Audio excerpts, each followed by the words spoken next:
What is up, everybody? It's Dr. Vibe here, host and producer of the award-winning Dr. Vibe show. As always, I like to say you're blessed, highly favored, a magnet for miracles, and a solution for someone's problem. It's Wednesday evening, and it's a special Wednesday evening, as always, when we have Black Lady Magic on. And if you don't know what Black Lady Magic is, you're looking at it. You're looking at two fine examples of it. We have Dr. Chetachi and Leah, who are back in the U.S. together, and we're getting double duty from them tonight because a few hours ago, a little over 3 hours ago, they were both on Dr. Tachi's program called Mediascope, and Leah was rocking the house big time, big time. But yeah, thank you. But now we are going to have them come on the Dr. Vibe show and share. So first things first, we'll have Dr. Tachi give a little background about herself. Hello, everyone. Once again, my name is Dr. Tachi, as Dr. Vibe said. I'm a media professor, a filmmaker, a media content producer, and a journalist. And as he said, I do a show called Mediascope every Wednesday on Periscope and Facebook Live, where I talk about the latest in media, tech, and pop culture news. I also have a podcast called TV Channeling that I do with a friend out in LA, Kevin, and we talk about TV, film, and entertainment, and we do television reviews. Yes, and you're going into some new ventures very soon, too. Yes, some new production related ventures, television production related ventures. Very happy, and we're speaking that's going to be a monstrous success. Thank you. Nice. And there she is, Leah Locks. Well, not Leah Locks anymore, former Locks. Leah Lockless. Leah Lockless. Leah Curley. And yes. Enjoying being back on the mainland. Can you share a little bit about yourself with us? Sure. I'm a freelance writer and blogger and children's book author, among many other things. I am also a diplomat, foreign service officer in my day job, and I'm an emerging social media influencer that dabbles in subjects such as contemporary Black culture and topics, politics, work-life balance, parenting and family dynamics, and travel. Very true. And it was interesting, while I was following your conversation on Mediascope, someone was saying, does she do enough? How does she do all of that? I saw that comment. Yes. I saw that comment. I go, yeah, I second that commentary. How do you do all of it? I don't know. And I feel like this harkens back to a conversation that you and I had before. Actually, one of our topics was sort of, how does she do it all? And the answer is I really don't know. I think I've just been blessed to have a lot of energy, and I do have a lot of focus. So I'm able to kind of maximize my time. And so whenever I have a moment down, I do relax, I do sleep, I do have time with friends, I go to the movies, but I don't waste a lot of time. I don't waste my time kind of surfing the internet for no reason. If I'm going to do something online, it's going to either be researching an article, catching up on the news so that I can be informed and prepared. And because I'm a mom, you have to be organized anyway. So by virtue of the fact that I'm a mom, I sort of find my gaps, like when the kids are at school or when, after they've gone to bed. And I use, those couple of hours before I get too tired, not every day, but several days a week to get my own work done. Excellent. I'm not going to take it away either. Dr. Tachi, how do you keep it all going? I just don't have a choice, so I have to keep it going. But that it doesn't. Too. Yeah, that too. But it doesn't feel like work for me. So because it feels like enjoyment as opposed to drudgery, I really want to do everything that I'm doing. Excellent. Well, you're passionate. Yes, absolutely. Well, tonight, Dr. Tachi is going to lead the conversation, and we've been wanting to do this conversation for a few weeks, and things have come up. But finally, even though we're a little delayed, we're getting it done. So, Dr. Tachi, you read an article called "Marginalized People Don't Need Lessons in Civility." Why did that article impact you, and why did you want to bring it to the conversation this evening? I saw this. It's an article that was in the July 25th edition of the Pacific Standard, which is a great publication, a very critical publication. It's great. And so I saw it popped up in my Twitter feed, and I was like, Amen. That's the first thing that I saw, because what happens is the people that are usually marginalized but that are speaking truth to power or truth in general are usually the ones that have to turn the other cheek, that have to forgive, that have to cultivate feelings of goodwill. We end up being responsible for everybody else's happiness. And I, for one, am tired, because the other side is never held accountable or responsible for the terrible things they do. And when terrible things happen, we're just expected to forgive and move on and try and work together and recross the aisle, to which I say, take the number 2 train to hell. And because of that feeling, I saw this and I was like, oh, this is my type of stuff right here. And I read the entire thing really quickly. And it was speaking in particular about the Native American population in this country, but I think that it speaks volumes for every marginalized individual, every marginalized group, and I was able to relate that to the Black or the African experience in this country and in other places as well. So that's why I thought it was so critical that we discuss this tonight. Excellent. Lee, I want you to piggyback on that, because you have this experience, or you've lived in a number of different countries around the world. How does this article hit you, or this subject hit you, being a lady of color who's lived in different countries around the world? And have you seen more marginalization in some countries other than other countries? Now, be careful. I will be. Okay. I would say the article hit me very much in the same way that it hit Dr. Tachi, in that I really don't suffer fools easily anymore. And I definitely agree that no longer should marginalized populations feel the need to educate, inform, apologize, seek permission to be in majority spaces. Those days are done. And I would say, based on my travels overseas, and I've been to pretty much every part of the world, I've lived most extensively in the Middle East and in Latin America and parts of Western Europe. And I would say that the marginalization is not unique to the United States or to Canada. It's definitely something that I continue to see on a global scale, except in populations where the minority is the majority. So the marginalization is usually more along socioeconomic lines, opposed to race or gender or religious lines. But what I can say is that I do feel it's more pronounced in Western nations, similar to the United States or Canadian context. Just because I think our cultures are more similar in that kind of way, and our treat marginalized groups the way in which we perceive them, how we can incorporate or not incorporate them into mainstream society. And in other, parts of the world that is still developing or close to being, on the level of what would be considered a fully developed nation, while they are far from perfect, they do seem to do a better job of integrating and recognizing and honoring the marginalized individual's experience and trying to find ways to honor that and use it for the betterment of that group. Before I go any further, I'd like to say 2 huge shout outs to Mr. Curtis Brooks, Media Production, who is the man behind the scenes with a deep voice on Mediascope, the one who gets fired by a certain follower on Mediascope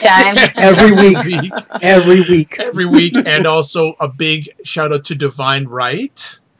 Yay! She got in. Good job. I'm so glad. Well, she couldn't get on. Just a little secret, Leah, myself and Divine Right have actually had a few conversations. Good. I think it's not so secret at this point. I'm really glad to hear that. Oh, there you go. There you go. And Divine Right says, "What's up, sorors?" Hello, soror. How are you? Well, most people would think that the spin we're going to take, or the approach we're going to take, is the marginalized when it's one culture that probably looks different than another culture. But I want to look at it from another area. Do we have marginalization within the Black community? Oh, yes. Absolutely. Can you speak to power on that, either one of you? Go ahead, Tachi. I'll follow it. Okay. Yeah, absolutely. Because I think this is the interesting thing. I was speaking to my podcast partner, Kevin, and we were talking about these things on the podcast. And he made an interesting comment that, he said, I guess the fact of someone being marginalized or suffering oppression does not make you more sympathetic to other people. suffering oppression or that are marginalized. And you would think, but it really doesn't, because unfortunately it feels like there's a constant power grab. And if there is somebody below you, that is your chance to oppress. And this isn't everyone. I'm just making a blanket statement here because we've seen this throughout history again and again and again. And so if we look at that, let's look at the African diaspora, because, for example, we're all of African descent, those of us from the African diaspora, but we notice this power struggle, these differences when so let's just look at it now. The between Caribbean Americans, African Americans, and African Americans. That's why I've always been confused by that term, because I'm like, my parents are from Africa and I live in America. What does that make me? So. Right. So the power dynamics and the things there where there is on the part of African Americans, meaning those Black people who have been in this country, in the United States, for centuries, for at least a few generations, 4 or 5 generations, there is this it's not necessarily a hatred, but this resentment sometimes of Caribbean Americans and people from Africa who come and they may succeed. They may do things that they feel they're not able to do, or they may feel that Caribbeans and Africans have things that they are not able to have access to. Whether or not that's true is a different case, but that's what the feeling is. And then there are certain feelings by Caribbean people and African people towards African Americans. Yes. So there is if we talk about that, there is this hierarchy within our own. Even let's forget about the differences in culture. Let's look amongst African Americans. Let's look amongst the African American quote haves and the African American quote have nots. Those who have gone to college, those who have had access to certain things versus those who have not. And so there's some very different dynamics there as well. I just want to jump in here just for a second. So Leah, I need you to move because you're a little bit out of screen. That's better. And if you could put up your camera a little bit, we'll leave it as is. Let me see. It's all right because I think I can. Hold on. I know my head is kind of chopped off. Yeah, you sort of chop. All right. Let me go this way a little, and then the other way. No, this way. That way. A little bit more to this. A little bit more. There we go. Beautiful. Okay. There you go. And we before we went live, as Tachi said, that's why I have a Curtis. So Curtis, much respect. That's true. That's right. And he says he loves the topic. I can relate to this too, because even within the Black community here in Toronto, there is a marginalization between. It's interesting. There's different groups of Blacks. There is Blacks who are born in Canada. There are Blacks from Caribbean. There's Blacks from Africa. Then there's Somalians. All Blacks, marginalization in different enclaves. We call it the silo effect. We call it like they're all in their silos. They're marginalized into silos. So I just wanted to throw that in just to add on what Dr. Tachi had to say. Leah, what about yourself in comments about marginalization within the Black community? I agree, obviously, with everything that Tachi said, as always, because she's accurate to a fault, always.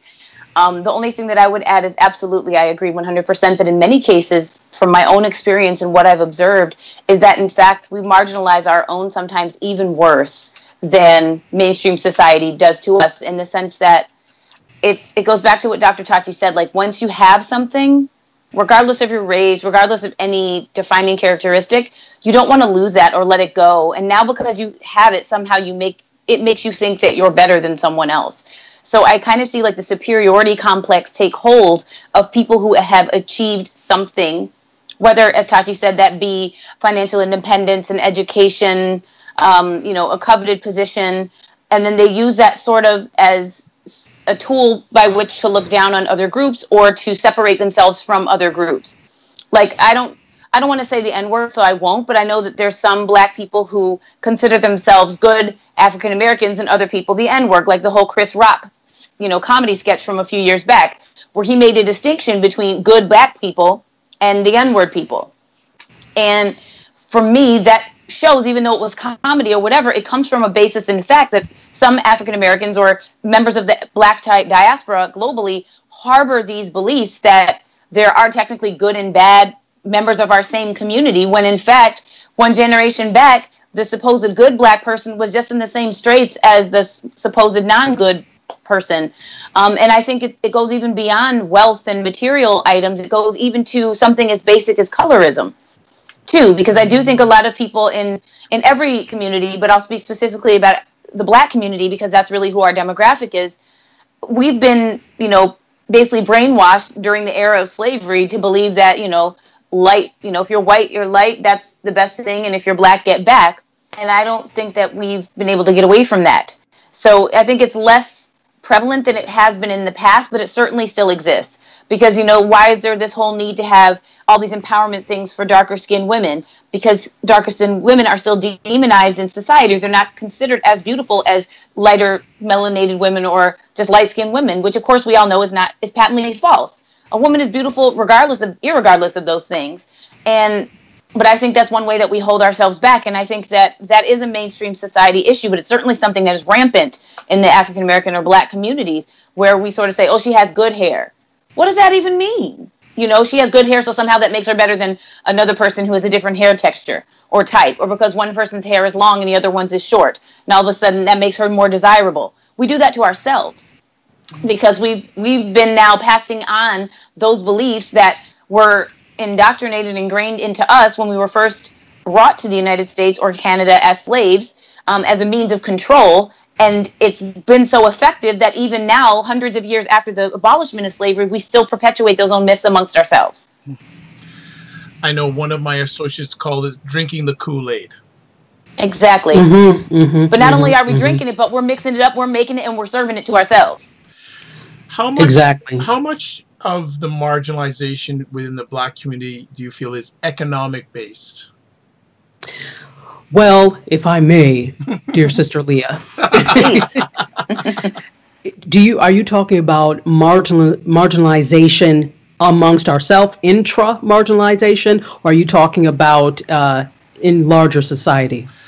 I want to focus on Blacks first. I will come back and look at Blacks versus non-Blacks, but I feel that this topic doesn't get approached enough. We're always looking about Blacks versus non-Blacks when it comes to marginalization. And I'm noticing it more and more within the Black, I don't like saying Black community because I say, what's that? I say the Black environment, that I'm seeing this have and have not thing. And you see certain people here and certain people here, and you'd almost think that they have nothing in common. And there's a thought process. Maybe I'm wrong. I'm just throwing it out there. There's this thought process that, they're there, we're here, but at the end of the day, every Black person has one thing in common. We all came from the same beginnings.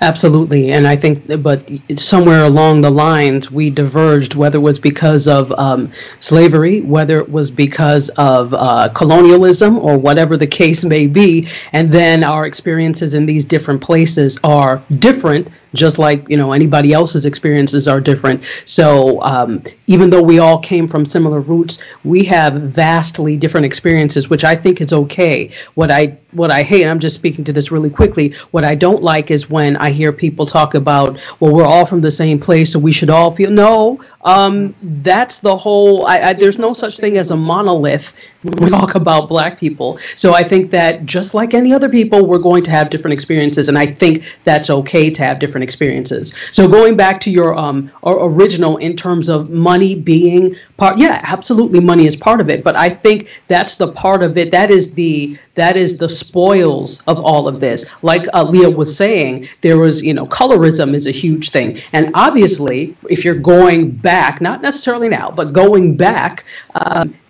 the lighter you were, the more access to opportunities you had, which means more quote, not necessarily wealth, but more money or more resources than somebody who was darker skinned would have. So even if you look back to the whole house enslaved African and field enslaved African, when you look at that, they're both enslaved, but one has access to some other things like shade than the other person did, right? So money is, I think, for the spoils of that, but it starts with other things. The money is just the end result, but it absolutely starts with other things. And I think the reason I say that now it's not necessarily the same, I think about, being in upstate New York and Buffalo, 2 hours away from you, Dr. Vibe, or actually an hour and a half if you're driving right. Yeah.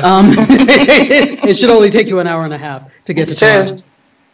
So being in that part of upstate New York, and let's be clear, Buffalo is a very depressed, economically depressed city. It's also very racially segregated, and is just, I'm sorry to say, I don't care who comes on from Buffalo and says, it's a hopeless place. And there are things that need to change in order for it to have hope, to have more hope. But as of right now, there's not really a very good economic outlook, regardless of what they may say. So what I used to notice when I was in high school is how proud some of these people would be to be fair-skinned. Oh my God, you would have thought they were millionaires. But this is what I realized. They had nothing else. That for them was their currency. So the fact that they were fair-skinned or had a looser hair texture or whatever, what was their currency. So despite the fact that, I'm dark-skinned, we all had different currency. I'm darker-skinned. Both of my parents were very educated. I'm Dr. Egrw II. We only moved to Buffalo because my father had a job as a university professor. So this is putting me on a level that is quite different, not better than, different than other people that I'm around. So I have that, that was my currency. But for some other people who my life was never going to be theirs, the thing that they had was the fact that they were light-skinned, and they were so super proud of that. So it's interesting when you look at that. I want to just say that's a good place. So I'm going to just give you a break from it before you respond to that. Curtis is saying, I think it's been the action, the belief, assistance of the white, which has become the weapon we have been using on each other. Exactly. Yep. Thank you for underlining my point. And saying it way better than I did. So. Thank you. Yeah, and and Curtis, when is Curtis going to come on one of my conversations again? He hides. He hides. He just hides with his voice. We're gonna get you on one day, Curtis. We're gonna ambush you. We're gonna ambush you. In regards to Leo, the point that Curtis has made, anything you want to expand on? You said he's underlined it perfectly. Is there anything you want to expand on what Curtis has shared in the conversation? I mean, I guess the only thing that I would say differently than what I've already said was just that at this point in our evolutionary history, at this stage that we're at, I think it's up to us to kind of break those bonds and break the chain of that mentality, and just embrace the fullness of who we are as Black people, people of the African diaspora, because there is nobody like us. We literally are the Rainbow Coalition. I mean, African diaspora people run the gamut from super light skin to super dark skin and everything in between. And all of it is beautiful and all of it is majestic. All of it is powerful. And we need to start looking at that and not worry about these things that really are meaningless and that are oppressed and are only meant to separate and only to marginalize. Because that's how we lose power as a community, because we get caught up in these other small divisions that have been imposed upon us historically and currently, and the only people that benefit aren't us. The benefits they continue to take from us because we're unable to come together as a larger community to advocate for the things we want, because we are self-dividing across other things that are meaningless. Okay. Let me jump back to this the civilized or the marginalized color versus non-color. When those of non-color ask people of color to be civil, we're not civil. What do you say to that kind of statement, that we're not civil, we're not being civil enough? Are you expected to be civil when you're disrespected? Ooh. That's the thing. Are you expected to ever be civil when you're disrespected?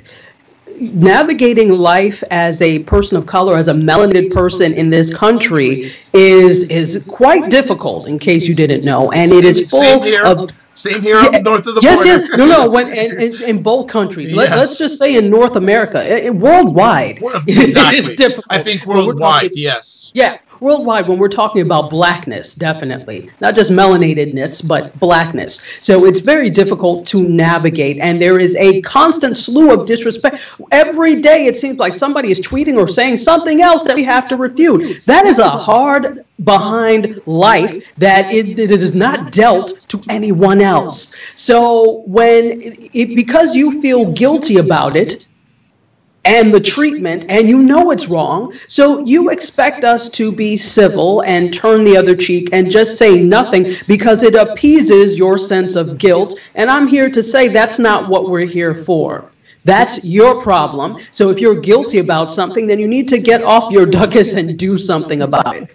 That's the bottom line. So a lot of that stems, the civility talk stems from the guilt of and knowing that they're not civil. So if I can get some, it's like having somebody else do the work for, well, if I don't have to do it, if somebody else will do it, I won't need to do it. And we're always bailing out the people who are speaking in such ways and doing the work for them. The same thing, oh my goodness.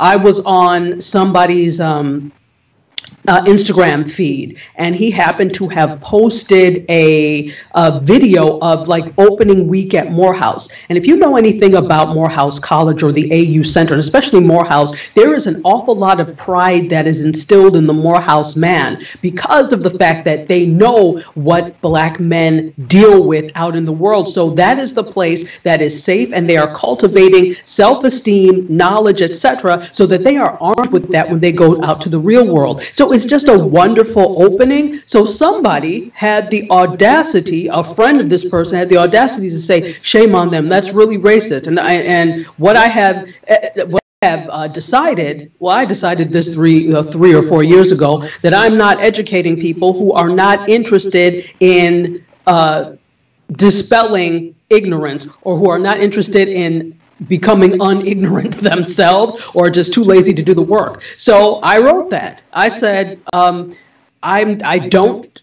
do the research, and I do not educate those who are too lazy to do the work themselves. So, but I will say this, start with Googling the definition of racism. That's as much as you're going to get out of me. So it just was really disconcerting. It's along this same lines that you expected, I don't know what he expected us to say. Oh, you're right. Oh, did you expect civil discourse? They say things like that, knowing that they're dead wrong, without research, and then what? Expect us to turn the other cheek and say nothing? At some point, everybody has a breaking point. So even if you're up against someone who typically doesn't say much and is meek and mild, who is it that said it? Not James Baldwin. I can't remember which Black writer. It will come to me, but something like the Negro so meek and kind, beware when they change their mind. I have to find out who said that. I'd like to know. Yes, it will come to me. It will come to me. Writer Langston Hughes. Thank you. So, Leah, add on to that in regards to when you hear that term civil.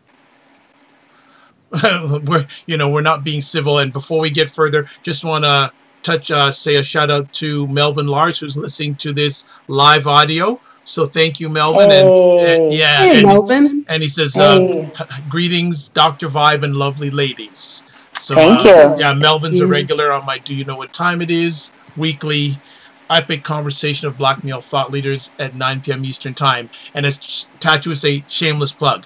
So I picked that up from her from Mediascope today. But Leah, when you hear that when you hear people saying, "Oh, black people of color are not civilized"?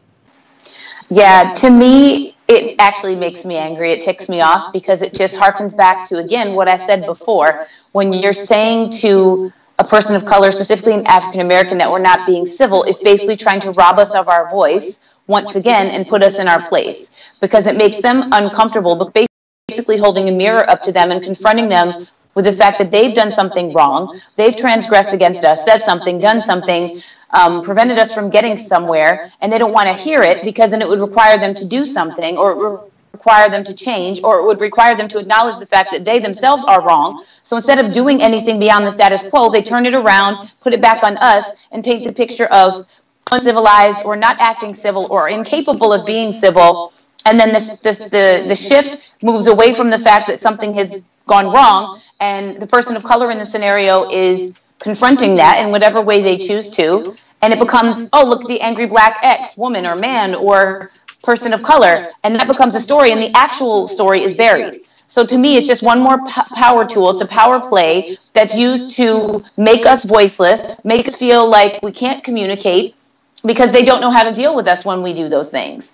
And they don't, frankly, want things to change. They need an underclass. They're used to it being black people, and they want to maintain that status quo.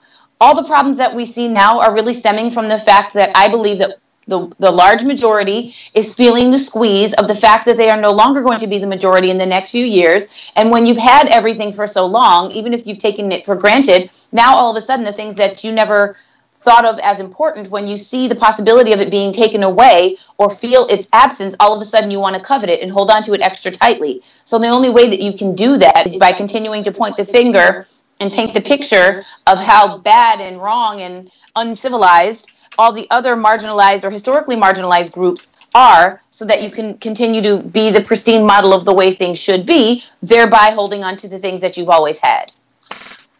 Can I add something really quick, Dr. Vibe? Hold on. Why do you always say quick? You've got time. I don't know why you always say, I'm not rushing you. I know that move on to the next set piece. So I don't want to take time. No. So, okay, let me add this. Thank you. Spot on, Leah. Absolutely spot on. I think that, and I say this every time, there are many who have gotten to where they are on the bus called mediocrity.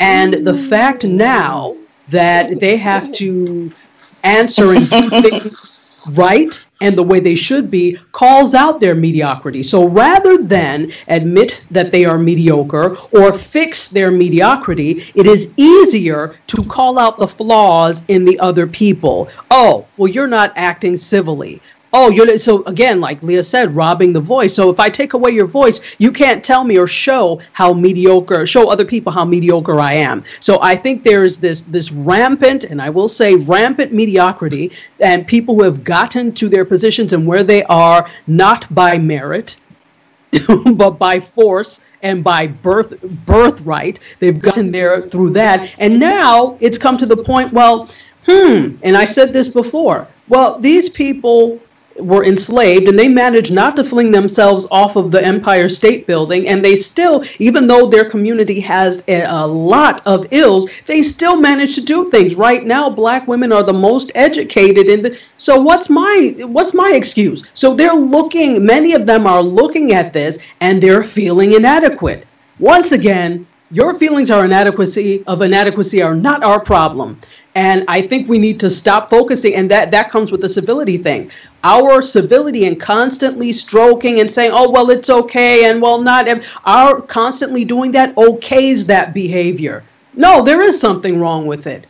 No, we don't have to be civil because you're never civil. Why is it okay for you not to be civil, but we have to ingest that and swallow it, and it's like, okay. And we wonder why, besides, things like diet and environment, that we have diseases. When you have to swallow these things, it manifests itself in other ways, and often it's poisonous. So the best way to do that is stop ingesting these things. Now, granted, I do understand that there are people that, quote unquote, have jobs that are affected by these things, so they can't do things. So it's up to the people who can do it, to speak out against it. And no, I'm not going to be civil. No, I don't have to smile for you all the time. And, I'm a smiley person. I'm basically generally always happy or whatever. But I'm not smiling for you. I'm smiling because I generally want to, and I want to be happy. But I think it makes certain individuals feel better and feel safe when they have somebody smiling, happy, docile, and civil around. And so that's why people are scared. Why do you think there's this rise of the stupid right? And I will say it, the stupid. What are the? I can't remember their alt-right. Alt-right. Yeah, alt-right and unite the right. Because you're uniting because you feel power slipping away from you. Power, which, by the way, you never really truly had. So. Yeah. Okay. Just and just add to that quickly. And no, you said the word again. You said that bad word. Quickly. Oh. I don't know what I said. But I want to just add that I actually wrote an article to that effect. Literally the last thing that Chachi said. About the whole Unite the Right and the fact that they are trying to say that they are the only ones entitled by birthright and race to the United States.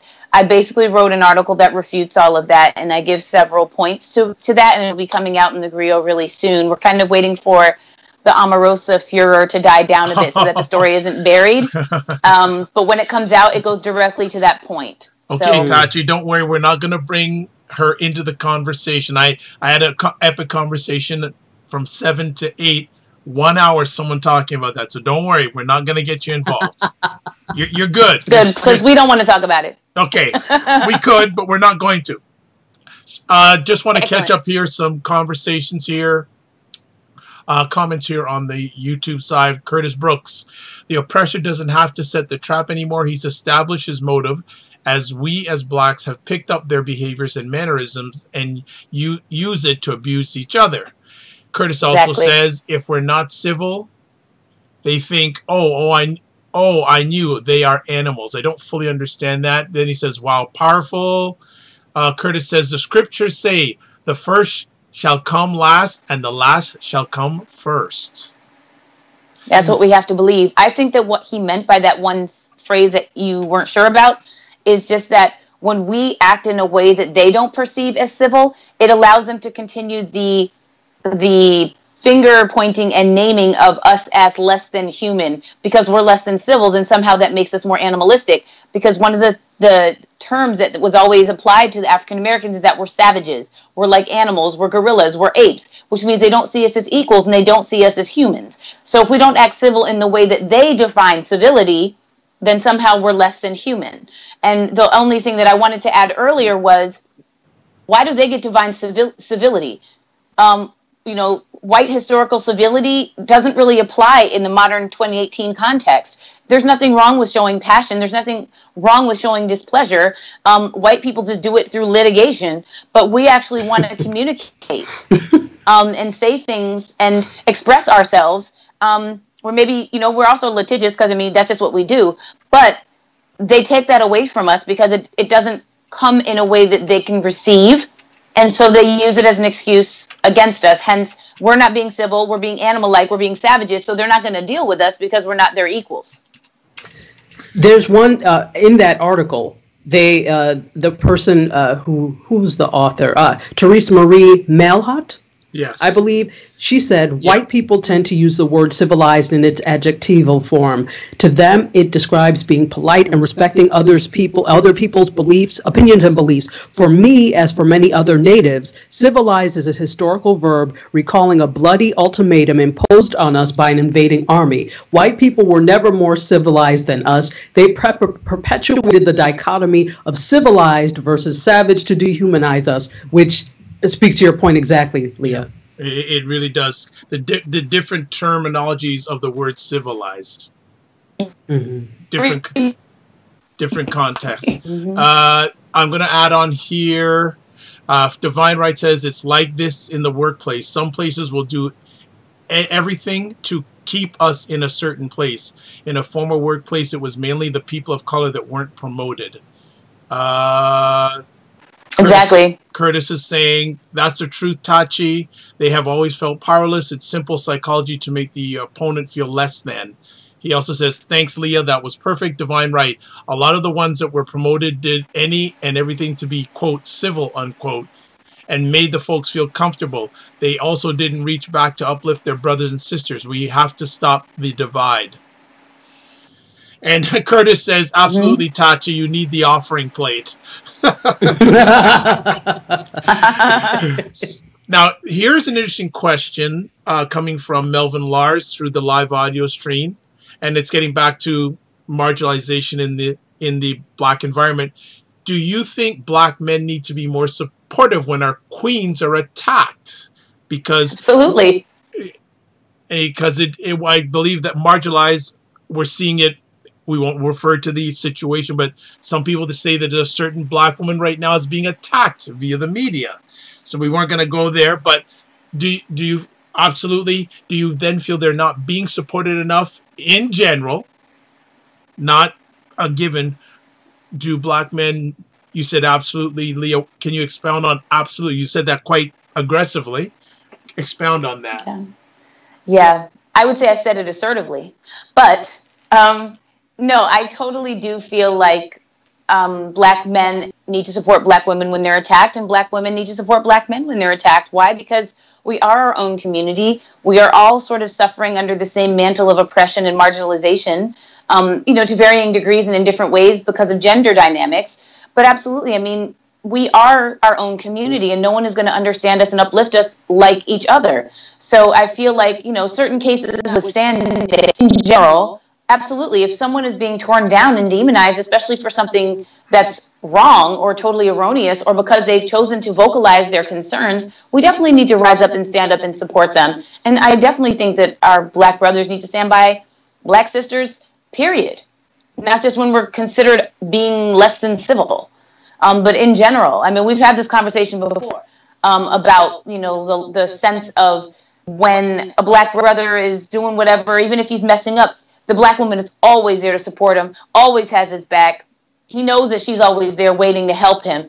But sometimes I won't say sometimes, in many cases, if the Black woman were doing the same thing and she looks behind her to see who's there to support her, there's nobody there. So I think that Black men need to stop expecting to look over their shoulder and always seeing their Black sisters there if they aren't unwilling or unable to do the same if the tables were turned. Dr. Tachi, you're nodding your head. Share. Tell the truth and shame the devil. Yes, amen. Leah. Absolutely, absolutely. I say the same thing all the time. That there needs to be more support because, like you said, and again, I don't want to bring up this individual, but you look at it. Now, granted, this individual has done a lot to damage her own reputation. But at the end of the day, when it comes to supporting someone in terms of that, just general support of a person, especially a Black woman, should not be called out of her name. Where's the support from Black men? Yet when it comes to we march for Black men all the time, whenever there's a shooting, whatever, but then when it comes to us, oh, well, she must have done something. So the blind support has to stop. We want to unite our community in terms of that, because that's what it's about. We only stand as long as you're united. But at some point, people get tired. It's like, okay, well, if you're not going to march for me, I can't continue to march for you, which brings me to my next point of there has to be a critical thinking when it comes to this. I don't just blindly support everybody because they're Black, especially if they're in the wrong. So simply, there are certain things that should not be done, and there's probably harsher things. But I kind of look at it from some in a different light than some other people. If what are you doing to exacerbate the situation? And this is not in every case, but there are some cases where it's like, okay, well, why were you there trying to steal? Why were you there? So the response was inappropriate and harsher than it would have been for someone else. But did you add to the situation in any way by being where the hell you weren't supposed to be? So I think we have to take a little bit of responsibility when it comes to things as well. That does not mean that the responses and the force is warranted in these cases. Not at all. But it does mean that you can't just go around doing what the hell you like and expect no consequences. This is what I did. But see, when people talk like that, or when people say that, everybody is like, oh, no. Well, they shouldn't at all. Okay, no. Can we look and see what we're doing? The part of the problem is we don't hold up the mirror to ourselves and say, how can we improve and how can we be better? We continue to support mediocrity. We continue to support what is wrong. Regardless of what happens, we will march behind and do it just because the person is black. That's like voting for somebody because they were black. Would you have voted for Herman Cain? Would you have voted for Uncle Ben Carson? You're on fire tonight, Tachi. You're on fire tonight. I'm loving it. Yep. The other thing I would say too, though, is in terms of the support, it isn't just supporting like blindly, as Dr. Tachi said. Support can also be accountability. Holding people accountable for their actions, but letting them know that once they've paid their penance, so to speak, for actions that they've done wrong, then we've still got their back after the fact. As long as they acknowledge that they've done wrong, change course, do better the next time. That's part of supporting somebody too, giving them the tough love and letting them know that, hey, you know, this is not all right. You need to remember that, especially if you're someone who's in the public eye, if you're doing something wrong, you're going to be seen as representing the entire community. And if you don't do right, that affects all of us. Or at a minimum, at least take responsibility for your actions. So like I said, support can also be in the form of holding each other accountable and then being there after the fallout to help the person come back like a phoenix coming out of the ashes. I agree. The problem is I don't think that we hold each other accountable. We don't. That's the problem. We have been blindly supporting regardless of what the situation is because the people happen to be involved, happen to be black. And I think, like you're saying, that is so detrimental because you never get to heal, you never get to mend, you never get to do things the right way. If I'm constantly supporting you, regardless of what you do, it's like the mother who goes up to the school every time their child gets in trouble and yells at the teacher. Instead of saying to your child, well, what the hell did you do to exacerbate the situation? You're wrong, stop it. They will, well, my child this and my child that. Mm-hmm. So that it's that same type of thing, blindly going behind your child, in this case, our black child, proverbial black child, regardless of what they do. We're not always right. And when you, like Leah said, when we are wrong, we need to hold each other accountable, but we don't. And that's our problem now. Let me just jump in here. Melvin Lars through the live audio feed is saying, yes, it's a sad scenario and a sad testimony for black men. And then he says next, hallelujah, the mirrors reflect an image, but the soul holds the truth. It's true. Yes. Very, very, very, very true. Let me just check.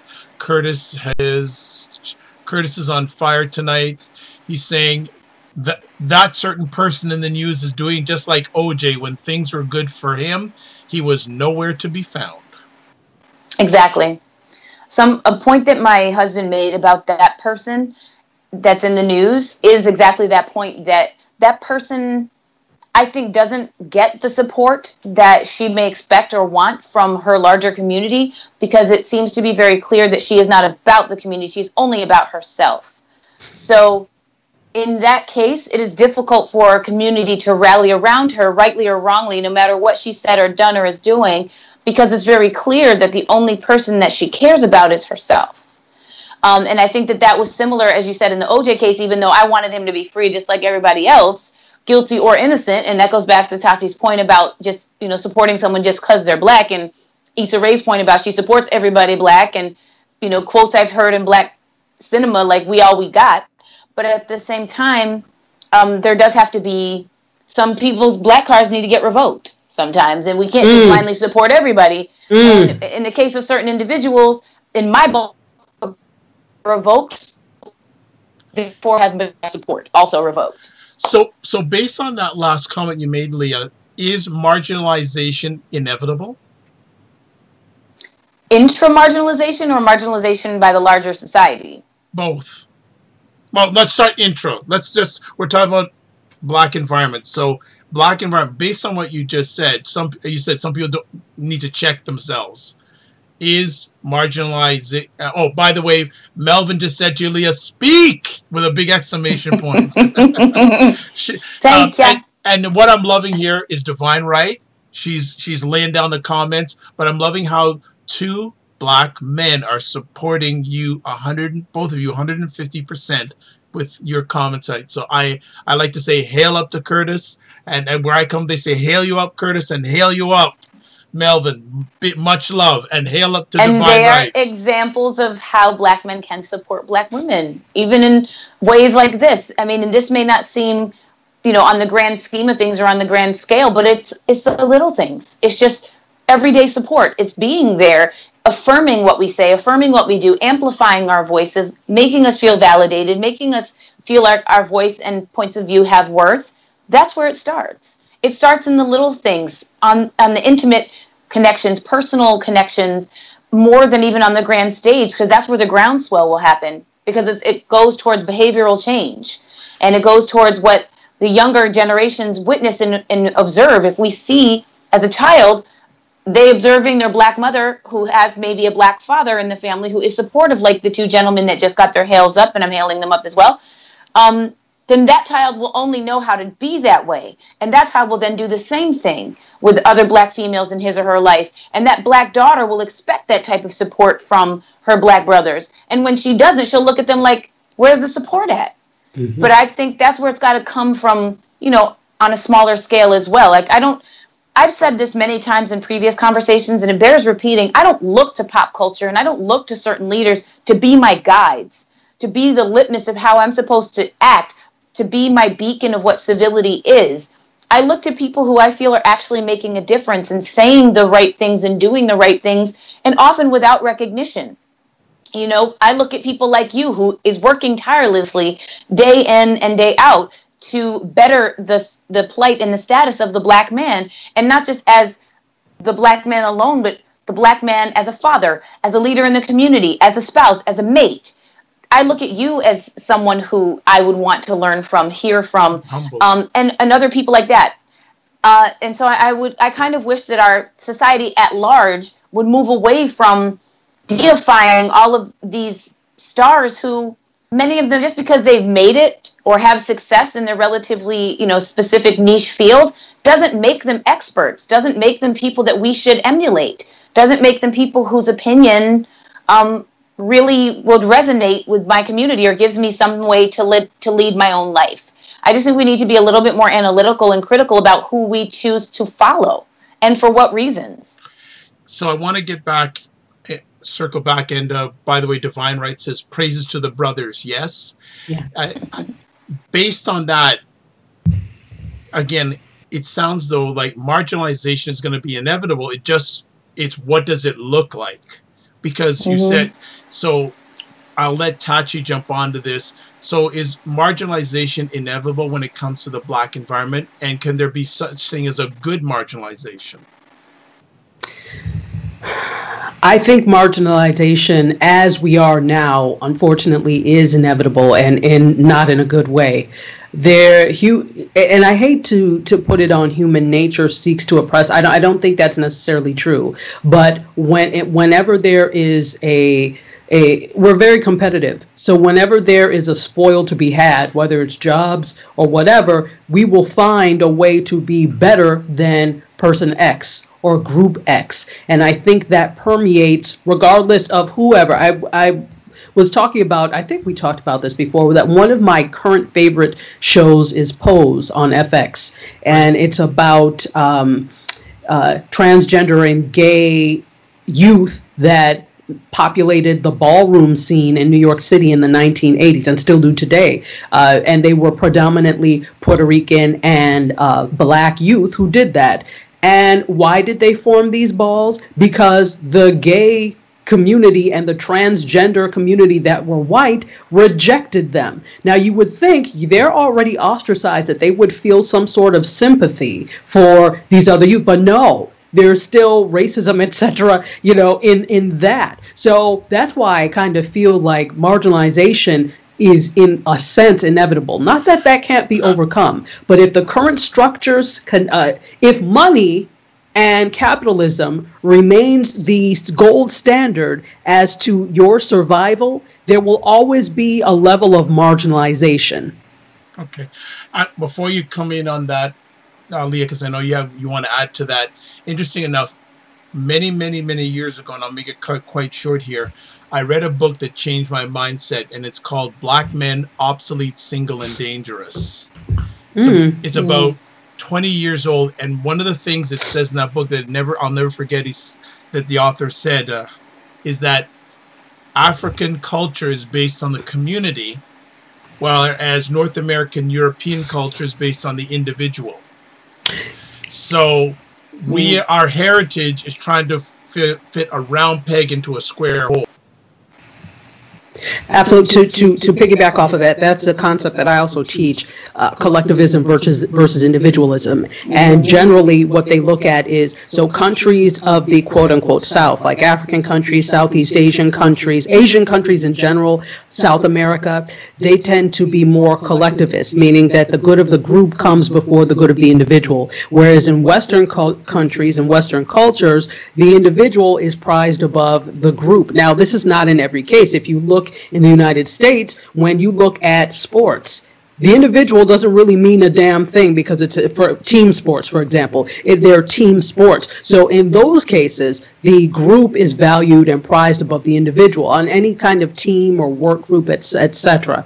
But in general, Western cultures tend to prize individualism above that. So I just wanted to add to what you were saying. No problem.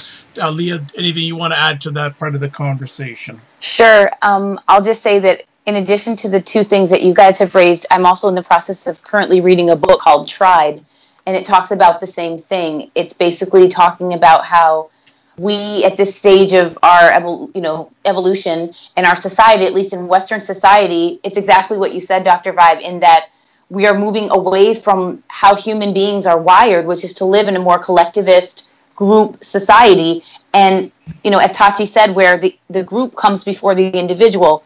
But in capitalistic societies, of which the West is a part, it's the opposite. And so I think as long as we adhere to that paradigm, and we perpetuate it, then yes, we're going to see marginalization. And I think those people that come from cultures that are more communal and group-based are going to be even more disadvantaged, because they're the ones who are going to be marginalized because they don't as readily adhere to the individualistic model. And even if they are parts of the individualistic capitalist model, they tend to be the types of individuals who will then take their wealth and share it with the community, whereas mainstream society will make their wealth and keep it for themselves, further broadening the gap and the divide between, income inequality and every other inequality that you can think of. And I also think that until we can either come to an equilibrium between, community versus individual, then there's inevitably going to be more marginalization on a variety of fronts. Mm-hmm. I'm going to add on to, many years ago, someone told me there's a difference between rich and wealthy. A rich person makes stuff, keeps it. A wealthy person makes stuff and gives it away. Exactly. Just want to add on some comment. Actually, another comment here from Melvin. He says, and he lives in Louisiana in the Jim Crow South. There is so much me-ism among Black. It's very exasperating and frustrating. Yes.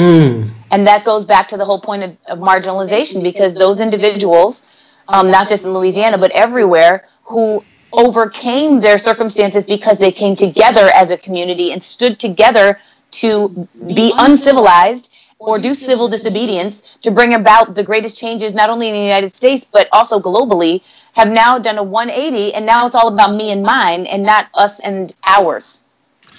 And so we are marginalizing ourselves even further intraracially, because now the focus is just on what I can get and how I can take care of my immediate family, and I don't care if it's at the cost of my brother or sister. If it means I can get mine and get ahead, I'm going to do it. So do you feel then, ladies, one of the greatest one of the greatest foes of marginalization is capitalism?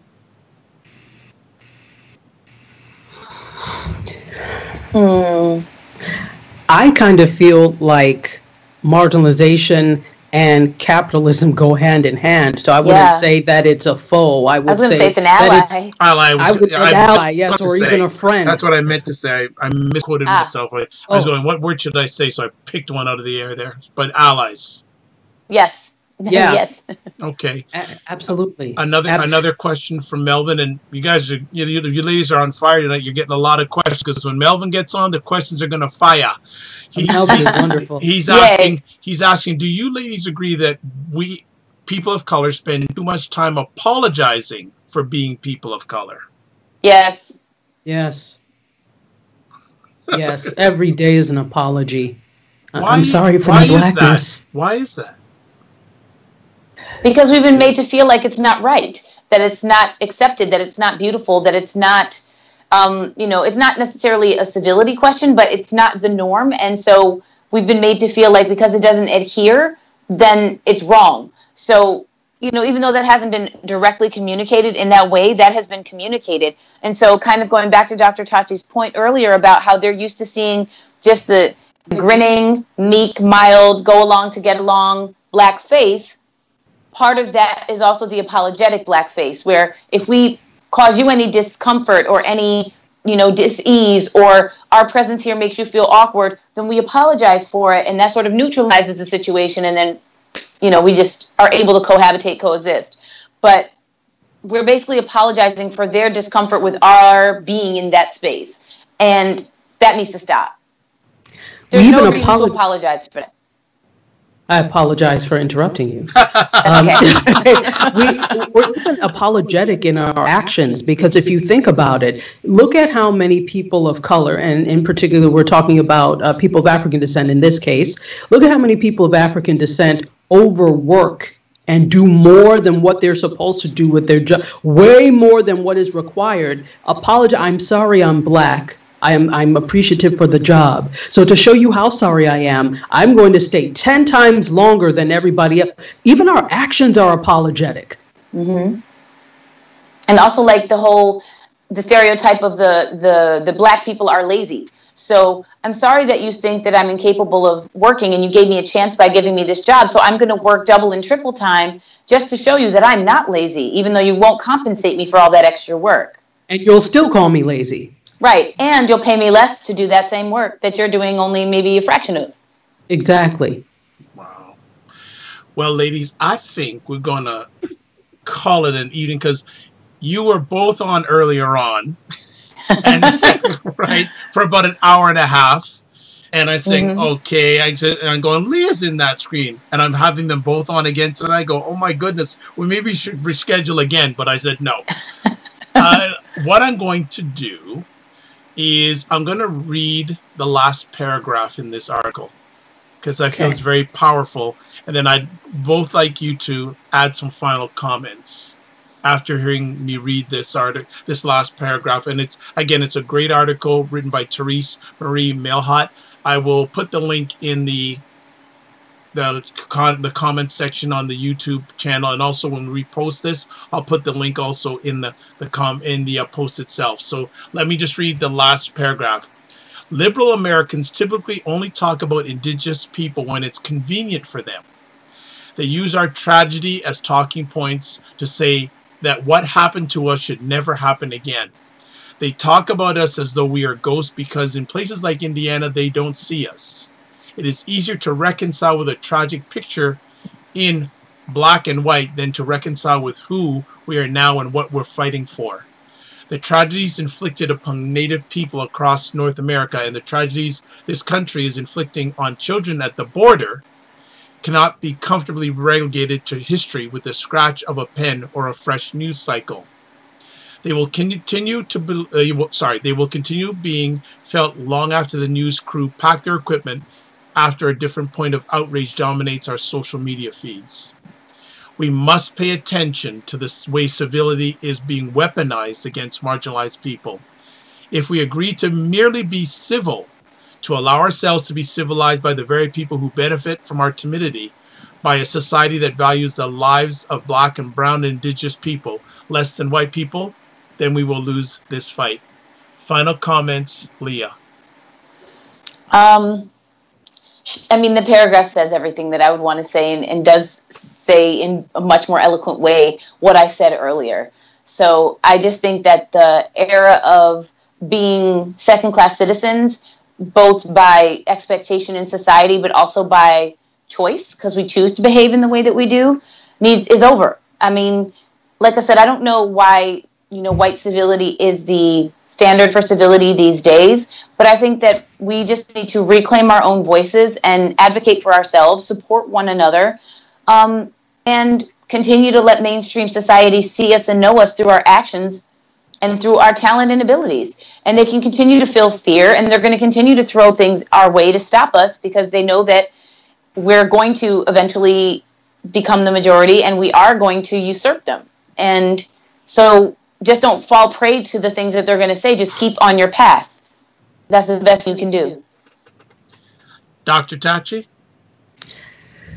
So I think that this whole era of civility, and civility the way they've defined it, that the status quo has defined it, and civility that we've known it, that era is over. And social media is really putting a mirror up to their incivility. Every time we see a viral video about someone calling the police, whether it's Barbecue Becky, Sidewalk Stanley, or whoever, about somebody calling the police, somebody yelling and screaming people down because of who they are. Every time we do that, we're putting a camera and a mirror up to their incivility. That's not uncivility, whatever the term is.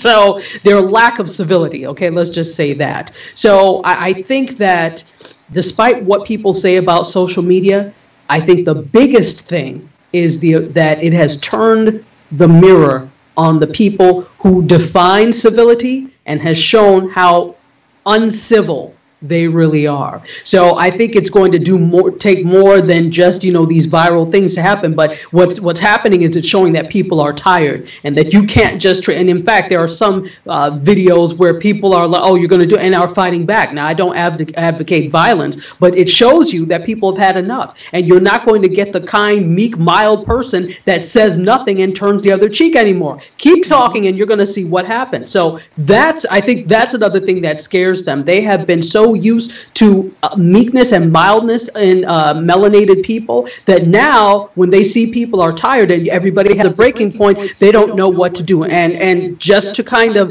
piggyback off of it, I think that's a huge reason why gun culture and the Second Amendment is even a bigger case, and a bigger case than it was back in the early days, back in like the 80s and 90s. It's always been a thing, but you're seeing it more now because of fear. And we're not going to be civil anymore. So some people feel that they need to be armed against our lack of civility.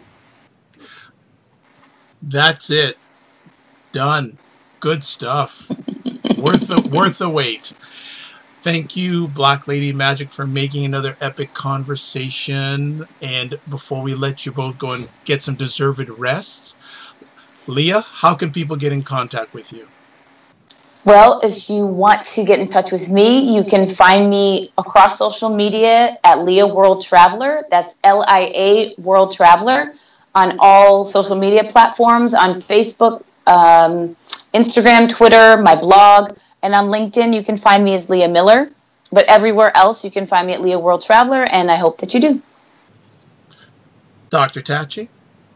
So you can find me on Instagram, Dr._Tachi, on Twitter and Periscope, at Tachiada, TACHIADA, and on Facebook, Mediascope 16, the Mediascope show. So I do Mediascope every Wednesday at 6 p.m. Eastern Time on Periscope and Facebook Live, 5 p.m. on Instagram Live.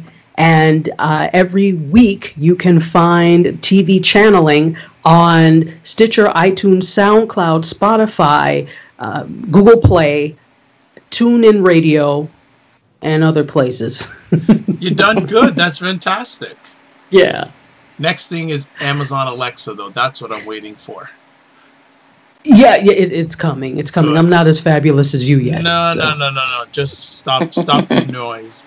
It is Dr. Vibe here, host and producer of the award-winning Dr. Vibe show, the home of Epic Conversations. I'm the host of Epic Conversations. If you would like to watch replays of YouTube conversations, you're at the place. I don't have to give you anything else. Or if you're lazy, go to YouTube, put in the search engine, the space DR period space VIBE space SHOW. Replays of my audio conversations can be found at the website, the drvibeshow.com.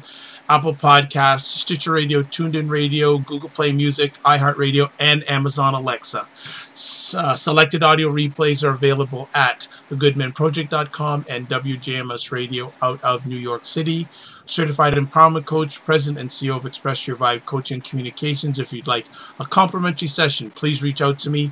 Twitter at drvibeshow, email dr.vibe at the drvibeshow.com. Brand ambassador for the only online magazine dedicated to African Americans in food, wine, and travel. Name of the magazine is Cuisine Noir Magazine. Website address cuisinenoirmag.com. If you're a business or entrepreneur looking for media promotion, I run a service called Getting Media Coverage, where I help businesses and entrepreneurs get media promotion so they can elevate their business, product, or service.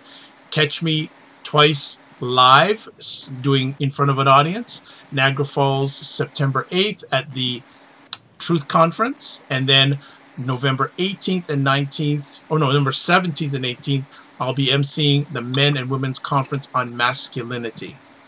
So I said I was going to do that without looking, and I basically looked right in the camera and done it, but I was peering in my eyes saying, I can see they say, he's doing it. And finally, 3 last things. Live your life as a dream. If you can dream it, you can make it. Next up, sometimes you have to get smaller to get stronger. And finally, block assumptions. I would like to thank Curtis Brooks. Would like to thank Melvin Lars. Would like to thank Divine Right for helping make this an epic conversation. Divine Right says, agreed, social media is putting a spotlight on folks. Folks can't get away with what they used to get away with. And she goes, love this convo. Thank you very much. We love you back.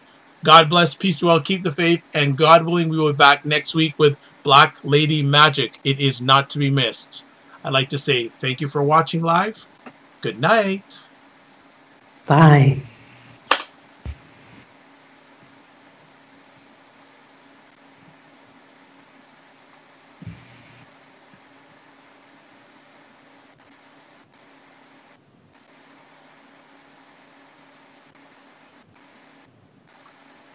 Waiting. Let's turn off.